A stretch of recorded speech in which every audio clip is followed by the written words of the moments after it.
بسم الله الرحمن الرحيم. ازيكم حبايبي، عاملين ايه؟ انا جايه النهارده اعمل معاكم اكله خفيفه وبسيطه واقتصاديه جدا. هعمل معاكم الكشري اللي هو في حله واحده.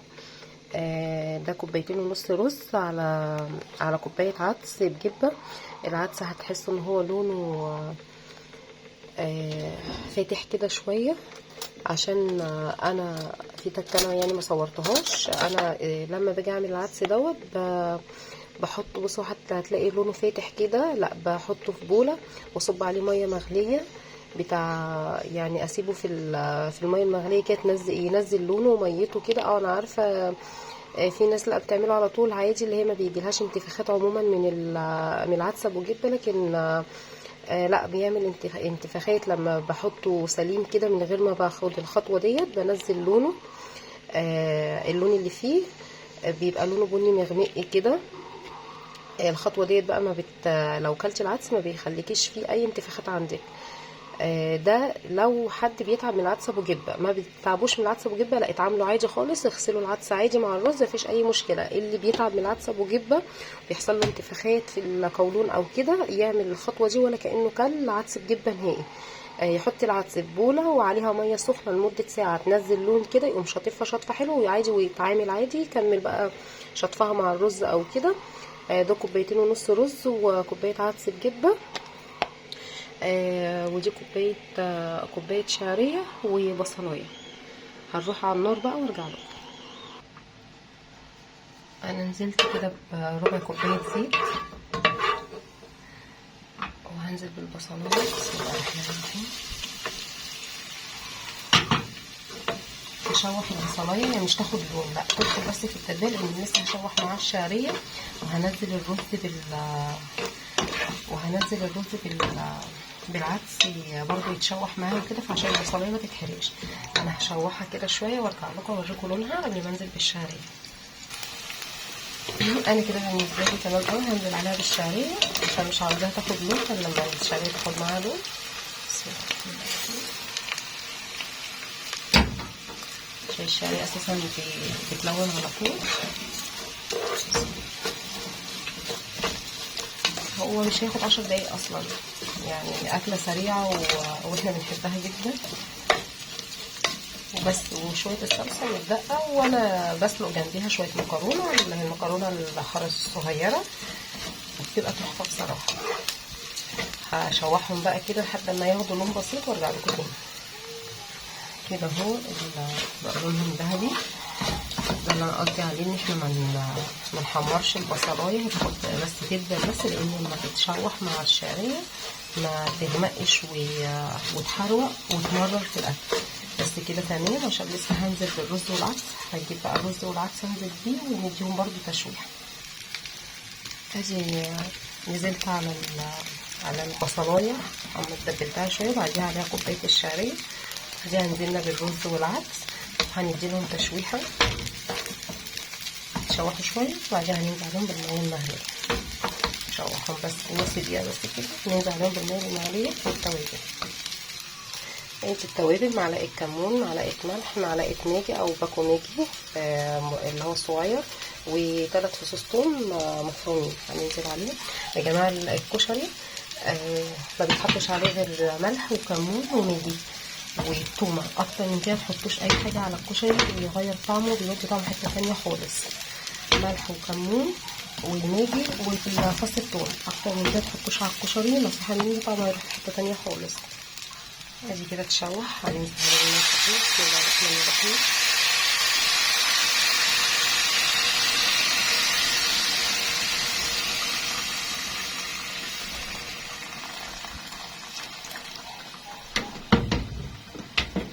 انا كمان كده الميه تغطيه، مش تغطيه بكتير، يا دوبك بس ان هو يتغطى عقله او نص عقله كده بالظبط، عشان ما يعجنش معاكم.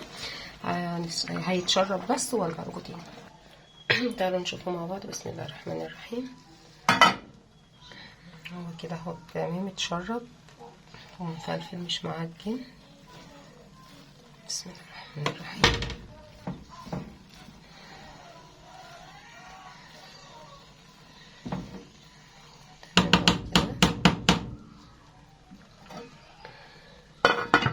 عليه، سيبه خلوه على النار بس دقيقتين بالظبط واطفوا عليه كده. انا طفيت عليه، هو كده تمام قوي اهو.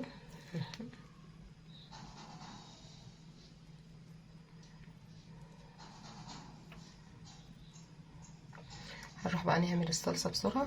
ادي الكشري اهو، مخدش والله 10 دقايق بالظبط. هنروح ما كملش 10 دقايق كمان هنعمل الصلصه. انا كده الصلصه حطيت شويه زيت. الزيت ده يا جماعه حسب الرغبه، حسب ما انتوا عاوزين، كتير قليل انا ما اقدرش اقول لكم حطوا زيت قد ايه. انا عموما ما بحبش المواد الدهنيه كتير في الاكل وكده، وفي ناس بتحب المواد الدهنيه كتير في الاكل، فده حسب الرغبه. وفصين توم انا فرمهم بس، هخليهم بس الفص التاني يبقى بامبر بس كده. طلع هي تمام كده. هنزل عليها بشويه خل،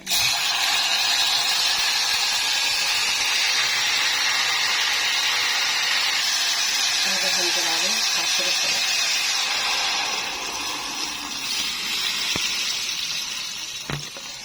انا لما ضربت عصير الطماطم حطيت عليه معلقه ملح صغيره، ما تكتروش. لما تتسبك اظبطوا بقى التوابل بتاعتها حسب ما انتوا عاوزين. انا ما بحطش عليها غير على الثومه الملح وشعريه فلفل بسيطه وشعريه كزبره. لما بقى تتسبك وكده هوريها لكم. دلوقتي احنا هنعمل الدقه مع بعض. دي معلقه ملح كبيره، ودي معلقه كمون كبيره، وفصين ثوم، ونص معلقه فلفل اسود.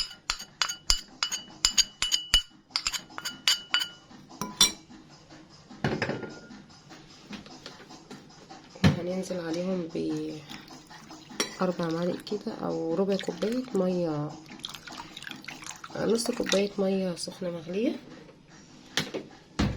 يعني مش مغليه، تكون يعني دافيه، ان هي يعني مغليه وسبتوها شويه. ونص ليمونه،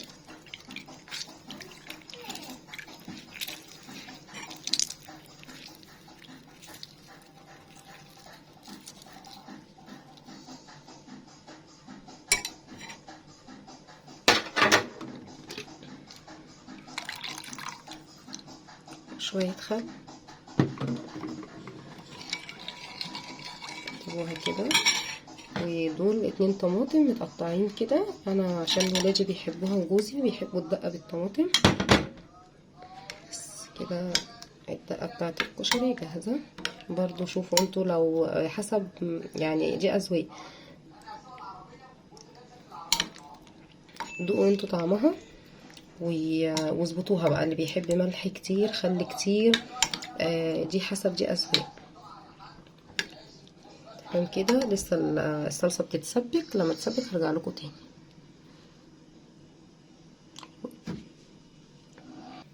انا دقت الدقه، لا حطيت معلقه ملح تاني صغيره، يعني لما دقتها احنا بنحبها مززه. وهحط بتاع ربع كوبايه خل تاني. يعني ديت بقى الطعم ده في ايديكم انتوا بقى، ممكن تحطوا كزبره تحطوا، انا ما بحبش احط فيها كزبره.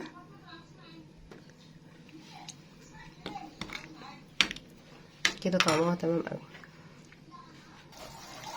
انا كده رجعت ابص على الصلصه اهي، ابتدت اهي تقلت. بس بقى عشان انا ولادي مستعجلين هحط بقى عليها. انا دقتها، اللي عاوزه ده معلقه كزبره صغيره ومعلقه فلفل اسود ومعلقه ملح. انا حاطه بتاع معلقه الا ربع فلفل اسود، وهحط رشه خل بس كده. انا بقى الكشري دوت هسلق بقى شويه مكرونه، وارش عليها مكرونه طبعا عادي، مكرونه صغيره الخرز هتتسلق عادي وترش عليها. التقليه طبعا مش هعملها غير دلوقتي لان هو جوزي بس اللي بياكلها، ولادي ما بيحبوش التقليه. وبعمل جنبيها بقى يا اما شويه سجق يا اما شويه كبده، هما بيحبوا ياكلوا الكشري جنبيه كبده او سجق.